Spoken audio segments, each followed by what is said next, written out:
पापा के बगिया में कोयलिया बोले, रामा कोयलर बोलिया सुहावन लागे। रामा कोयलर बोलिया सुहावन लागे।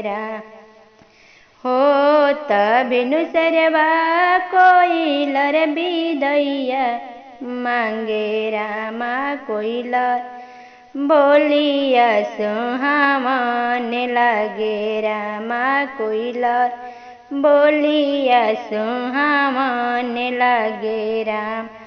पापा जे उठले बिदैया करे। रामा मम्मी उठली खोइछवा लिहले। रामा मम्मी उठली खोइछवा लेले। राम खोइछ के दिहते मम्मी नयनवा ढारे। रामायब धियावा सपनवा हुइहे। रामायब धियावा सपनवा हुइहे। राम 16 बरिस पापा के अंगनवा खेलनी। रामायब अंगना सपनवा होइले। रामायब अंगना सपनवा होइले। राम